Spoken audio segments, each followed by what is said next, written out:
Bom, pois bem, estupim da desaposentação, né? O que acontece? Professora Adriane já comentou com vocês. Em 1994 vem uma maledeta leizinha, tá lá a lei 8870 de 94, e acaba com dois benefícios que tutelavam, em tese, essa pessoa que já tinha adquirido o direito de se aposentar ou aquela pessoa que se aposentou e voltou a trabalhar. Quando a pessoa adquiria o direito de se aposentar, preenchia todos os requisitos, ela poderia oferir um benefício que era o abono de permanência. Ele era, como a professora já disse, de 20% ou 25% do valor que seria a aposentadoria, aproximadamente, e ele recebia o abono de permanência enquanto ele não se aposentasse. Então era um incentivo para que ele não se aposentasse. Alguns chamam esse benefício de pé na cova, né? Bom, o outro benefício que é um estopim, aqui a extinção dele é um estopim para a desaposentação, é o pecúlio. O pecúlio era a devolução em uma prestação única, uma parcela única das contribuições que o aposentado fazia depois da aposentadoria. Acaba o pecúlio. Primeira tese que vem à cabeça dos advogados previdenciaristas, quando retorna, a professora também falou disso, a obrigação do aposentado contribuir, só que sem receber nada de significativo de retorno. Primeira tese que passa na cabeça dos advogados na época, vamos trabalhar com uma devolução dessas contribuições, alegando a inconstitucionalidade da norma que determina a contribuição do aposentado sem o respectivo retorno. Alguns chamam essa tese de repetição de indébito.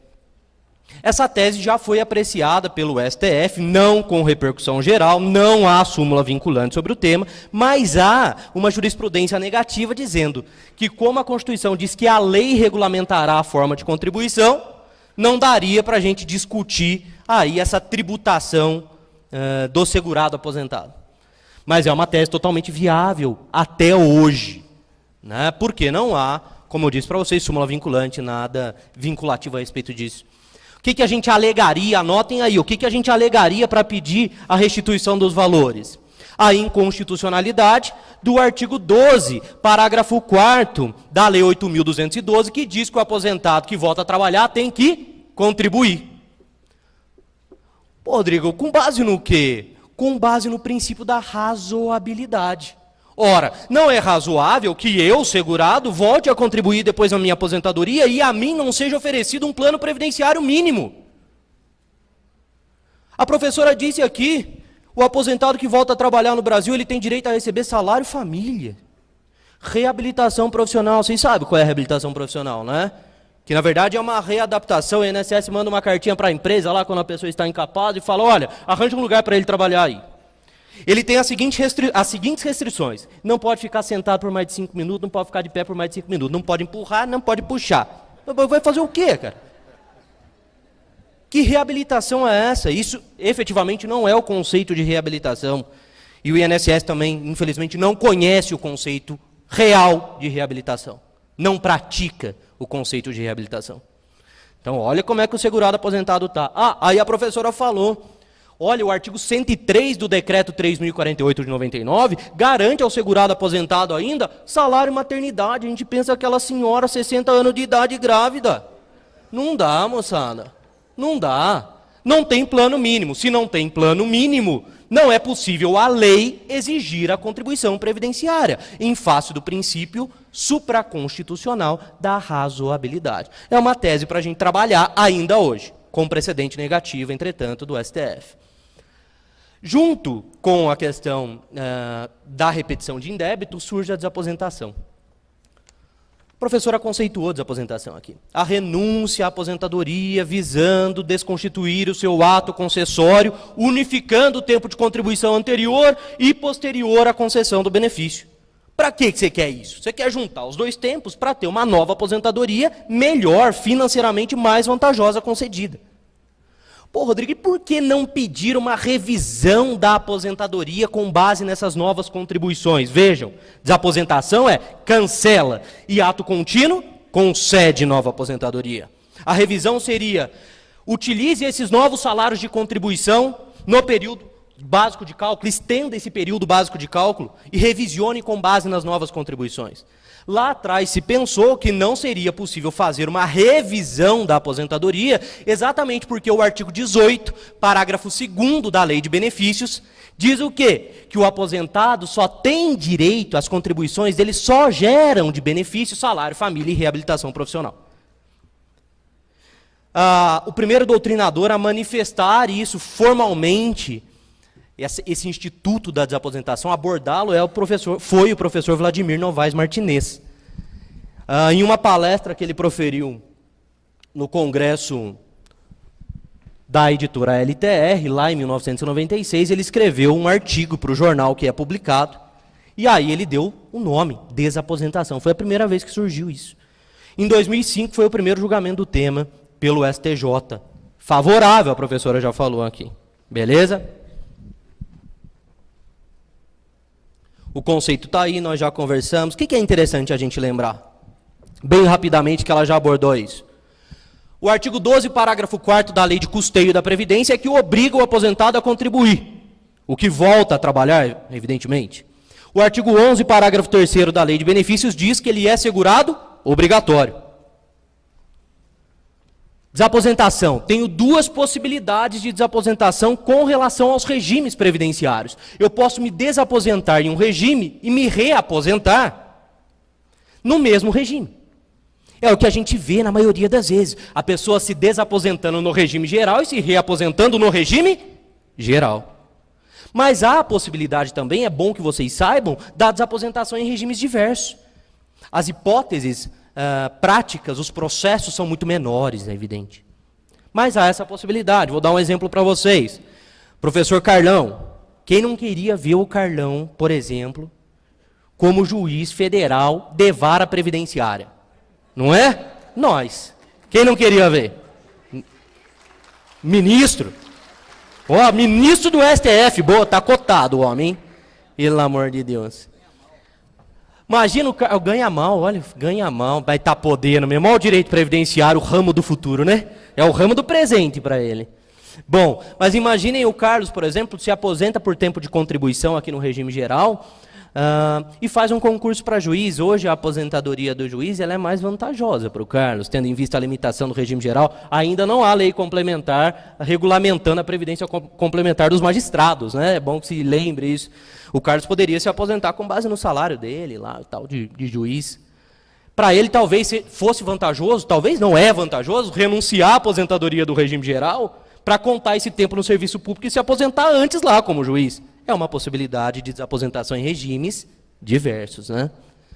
Outra questão importante aqui. É necessário, senhores advogados, na petição inicial, demonstrar que a nova aposentadoria é mais benéfica. A gente sempre fala na sala, né, Carlão? Não sabe brincar? Não desce pro play. Não adianta entrar com a ação e fazer o pedido de desaposentação com nova aposentadoria sem saber qual é o valor da nova aposentadoria. E se ela for menor, filho? E o juiz bater o pé e falar, eu vou executar essa sentença procedente. E aí? Como é que fica? Então tem que demonstrar na petição inicial isso. Falando em petição inicial, me vem à cabeça a questão do dano moral. A professora Marisa Santos falou do dano moral, o Carlos chegou a comentar do dano moral, e eu tenho que emitir minha opinião sobre isso e adequar isso também para a desaposentação. Todo mundo sabe aqui, a professora falou hoje, qual é o posicionamento do Juizado Especial Federal, da TNU especialmente, que é adotado por todo o Juizado Especial Federal, a respeito da desaposentação. Todo mundo sabe. A TNU fala, você quer receber uma nova aposentadoria? Beleza, devolve tudo que você já auferiu a título de benefício. Quem quer participar desse sistema do GF? Quem quer entrar com a sua ação de desaposentação no GF, senhores? Ninguém. Todo mundo já sabe qual é o resultado. Sem contar, com todo respeito, eu queria que a professora estivesse aqui, ela sabe que isso é fato venéreo, como diz os nossos clientes, né, Carlão? É verídico. Quer falar bonito, né, professor? É fato venéreo. Doutor, é fato venéreo. Falei, agora eu já cumprimentei, beijei, né? Será que passou? Não sei, mas tudo bem. Beijei numa boa, viu, amor? Não é nada assim de... É só figurativo. Bom, difícil, né?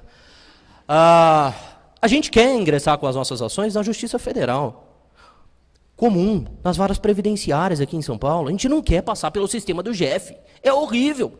A gente entra com as ações, de verdade, eu entrei com uma ação esses dias para um promotor de justiça para reconhecer um tempo de menor aprendiz dele. A sentença falava da revisão do artigo 29, parágrafo 5º. Eu embarguei a declaração, aí corrigiu. Aí eu fiz o recurso. Meu recurso foi analisado, tempo recorde, porque no GEF é tempo recorde. É daquele jeito. Olha, repensem isso. O judiciário tem que ser rápido, ele tem que ser rápido, mas ele tem que ter uma estrutura para ser rápido. O GEF é o exemplo claro disso. Aí eu fiz o recurso, turma recursal, vem um acórdão da turma recursal. Falando de outro tema também, agora foi a revisão do artigo 29, inciso 2. Ou seja, se eu não conhecesse o direito previdenciário, eu tive aula de 2 revisões. Né? Mas o caso do meu cliente, e se eu não recorro? Então eu quero que o meu processo seja julgado por um juiz que vai efetivamente analisar o meu processo. É só isso que eu quero. A professora falou aqui, e é mentira, que as pessoas pedem dano moral para fugir do GEF. Não pede, pede porque tem. Né? Como é que o cliente chega no seu escritório quando o auxílio-doença dele é indeferido e a empresa fala, eu entendo que você ainda está incapaz. Você não entra aqui. Aí ele vai para o INSS e o INSS fala, não, você está apto. Aí ele fica no limbo. Como é que ele chega lá feliz? E aí, doutor, tudo bem? Vim aqui conversar com o senhor. Vamos fazer uma açãozinha? Vamos fazer um combinado? Não é assim que ele chega. Ele chega acabado.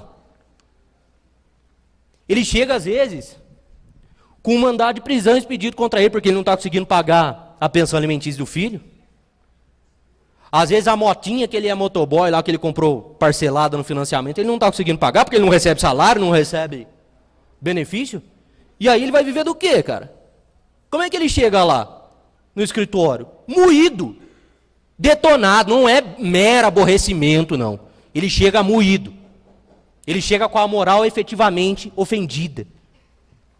Não é? Então existe sim dano moral previdenciário. E a gente tem que pedir quando houver. É nossa obrigação pedir, porque talvez assim a gente consiga corrigir algumas questões. Pelo menos abrir o olho da Procuradoria do INSS para isso. Porque não é? Agora, na desaposentação, propriamente dita, é difícil a gente imaginar um dano moral. Não é? O cara está recebendo benefício, está trabalhando. Evidentemente que a gente deve analisar cada caso, né? Mas está recebendo benefício, tudo direitinho. Vai lá, pede no INSS, a gente já sabe que tem um pedido, uma posição formalizada na instrução normativa número 45 do INSS, de negar a desaposentação. Eles falam que a aposentadoria por idade, tempo de contribuição especial é irrenunciável e irreversível. Então já está na IN 45 isso. Não é?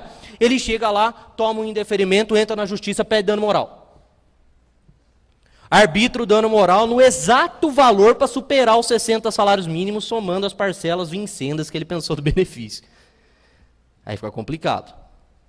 Né? A gente não deve usar o dano moral para fugir realmente do Juizado Especial Federal. E a maioria eu tenho certeza que não usa. Mas devemos continuar pedindo quando há dano. Para desaposentação, qual é a saída? Quando eu ingresso com a ação de desaposentação, eu quero usar os salários de contribuição do meu cliente do mês até o mês passado. Então eu não tenho parcelas vencidas. Normalmente é isso. Eu quero usar todos os salários dele. Por exemplo, nós estamos em fevereiro até janeiro. Como é que eu vou pedir parcelas vencidas se o meu benefício vai ser calculado usando o salário de contribuição do mês passado? Não tem parcelas para trás da ação, da propositura da ação. Eu teria, em tese, parcelas somente vincendas. E aí a gente cai na regrinha lá do artigo 260 do CPC que fala, se eu tiver somente parcelas vincendas, eu tenho 12 prestações, eu tenho uma prestação anual como valor da causa. Para o direito previdenciário, uma prestação anual não são 12 parcelas, são 13, porque tem abono anual, né, senhores? Então a gente tem 13 parcelas da diferença que seria aqui entre os benefícios. Pô, 13 parcelas da diferença entre os benefícios, o novo e o velho, certamente eu vou cair no GEF, não vai ter jeito. Mas peraí. Quando a gente ingressa com a ação de desaposentação, a gente... Nossa, lembrei do Dinho Ouro Preto do Capital Inicial caindo do palco. Quase. Mas voltando.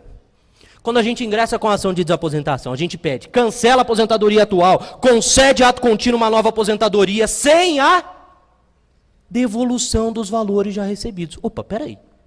O meu pedido não é só de concessão de nova aposentadoria, é de concessão de nova aposentadoria sem a devolução dos valores já recebidos. Isso compõe o conteúdo econômico da causa? Então, sim!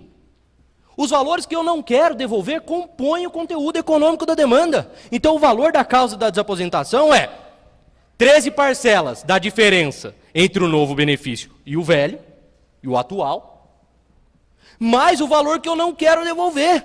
Superou 60 salários mínimos? Sim. Pô, Rodrigo, como é que eu consigo essa informação? No site do próprio INSS. Vocês entram lá com o número do benefício do rapaz, CPF, dados básicos, e você consegue puxar no extrato para imposto de renda os valores que ele recebeu nos últimos anos. Se não for suficiente, tiver limitado, lá normalmente está a 5 anos, você quiser usar todo o período que ele já recebeu o benefício, que é uma possibilidade também, tem um documento que se pede no INSS que chama histórico de créditos, já viram? Eles chamam de ISCRE, né? O histórico de créditos traz todos os valores de benefício que ele já recebeu. O que você faz? Soma todos aqueles valores, mais as 13 parcelas em sendas, achou o valor da sua causa, saiu do GEF. E aí não tem dano moral para discutir, não tem nada. É o conteúdo econômico da demanda. Nos termos de que artigo? 260 do CPC. Vamos anotar um precedente interessante sobre isso, que não está aí? Eu acabei de puxar. Vamos anotar então. TRF da 4ª Região. É o conflito de competência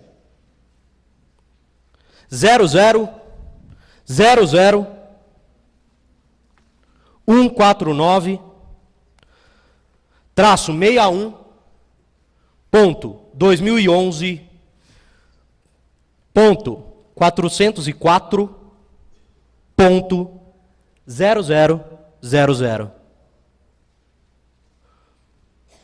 Olha aí, a gente sai do Juizado Especial Federal, que não é uma boa, não é legal. Não é legal. Eu quero conversar com o juiz que converse comigo. Eu quero pedir que ele leia. Eu saio do GEF. Já sei o posicionamento da TNU, então eu já me afasto do posicionamento da TNU. E ingresso com a ação na Justiça Federal. O valor da causa está aí, bonitinho. Fundamento está aí, inclusive com o precedente. Ótimo. Então resolvemos um problema. Pô, Rodrigo, e quais os argumentos obstativos? A professora Adriana, comentou com vocês sobre os argumentos obstativos à desaposentação. Quem diz que a desaposentação não é possível fala o quê?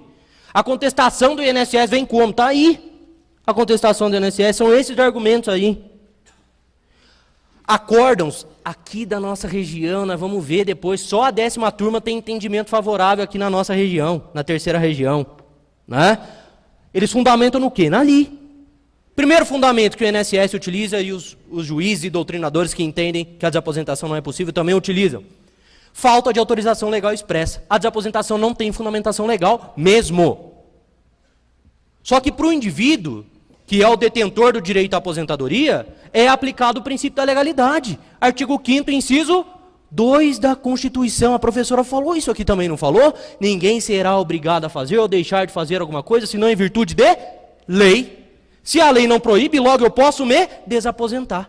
Está aí, resolvido. Detalhe, senhores, anotem aí. Artigo 5º, inciso 2 da Constituição, tem que estar na petição inicial. Vamos começar a pré-questionar tudo, desde a petição inicial. É o principal fundamento da desaposentação.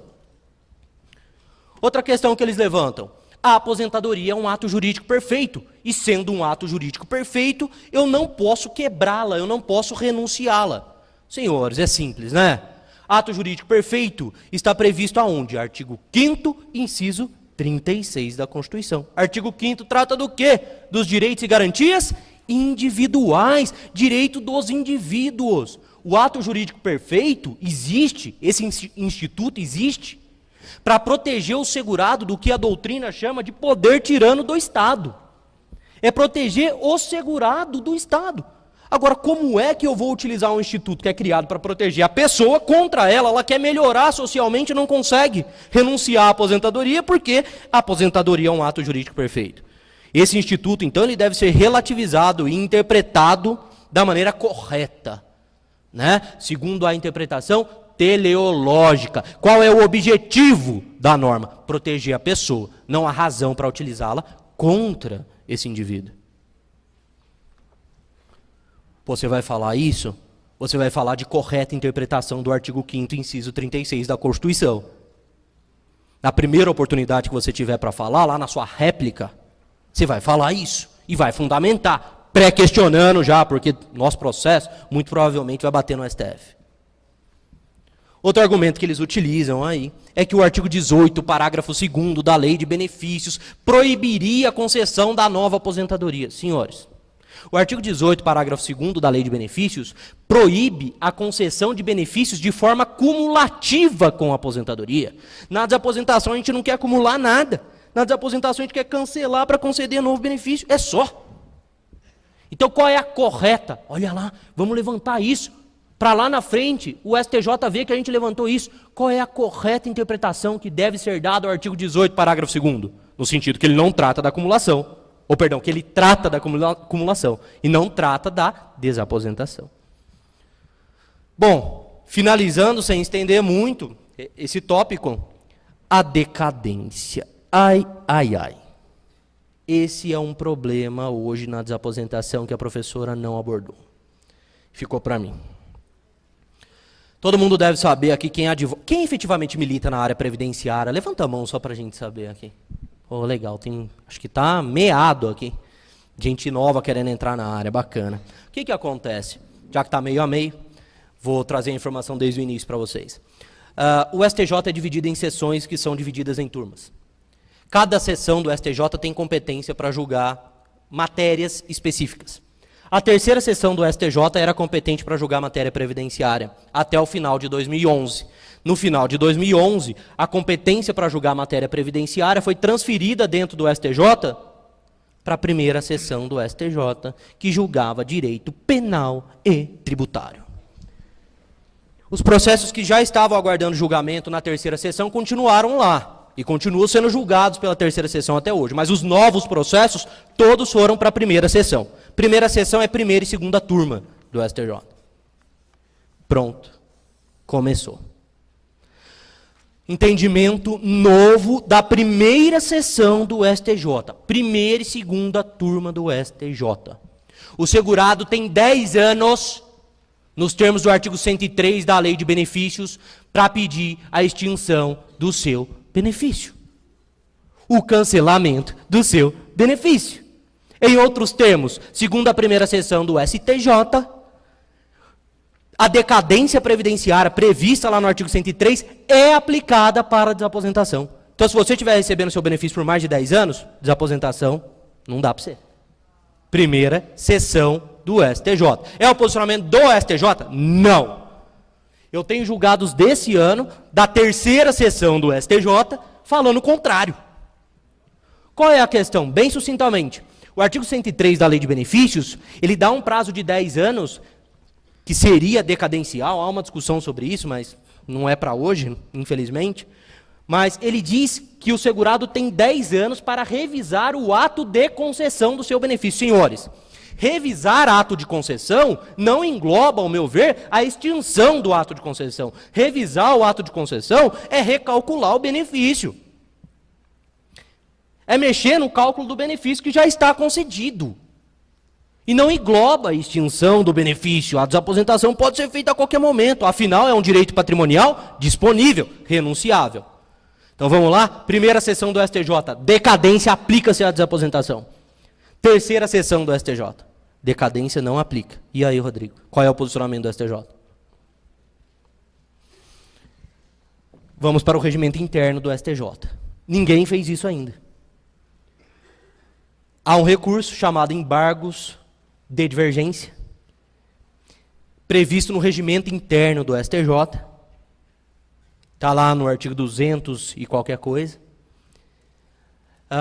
Que é interposto internamente quando eu tenho divergência de entendimento entre as sessões. Detalhe, ninguém interpôs esse recurso até hoje.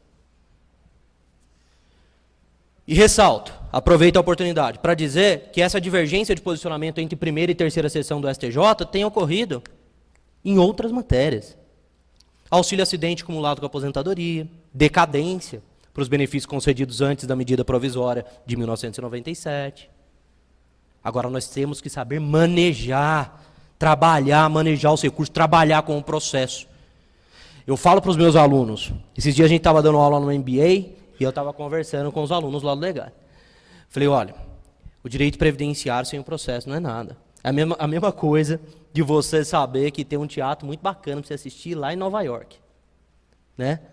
Só que você não sabe que você tem que guardar dinheiro para comprar a passagem, tirar um visto para ir para Nova York, para chegar no teatro. Não, ou seja, não adianta você conhecer o seu objetivo, o seu direito material, sem conhecer o caminho.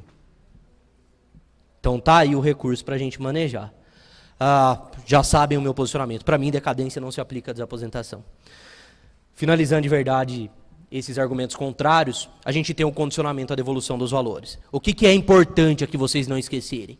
Pô, Rodrigo, a professora Adriana falou que aqui não tem que se devolver os valores já recebidos, porque ele recebeu o benefício regularmente, ele recebeu o benefício de boa-fé, e o benefício tem natureza alimentar.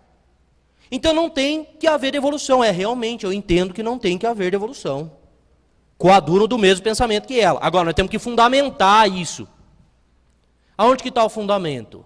Artigo 1º, inciso 3 da Constituição. Dignidade da pessoa humana. Por que eu não posso devolver o benefício que eu já usei para comer, para morar, para pagar minhas contas do dia a dia, minhas necessidades básicas? Porque ele tem natureza alimentar, e essa natureza alimentar visa preservar o quê? A minha dignidade humana. Então tem que trazer o fundamento. Vamos lá.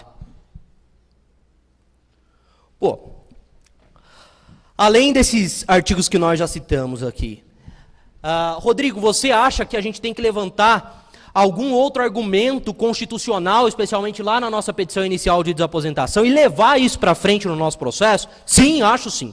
Uma coisa que praticamente ninguém fala, que influenciou para mim o direito previdenciário de uma forma decisiva, mas ninguém aborda isso, eu não sei porquê, foi a emenda constitucional número 20, que trouxe à Previdência Social no Brasil caráter contributivo. A emenda constitucional número 20 de 98 alterou o caput do artigo 201 da Constituição, que passou a dizer: a Previdência Social no Brasil tem caráter contributivo. Senhores, quando a gente fala isso, primordialmente, a primeira interpretação que a gente tem é, bom, para o segurado receber benefício, ele tem que contribuir. Só que tem o outro lado da moeda, e a gente não olha isso.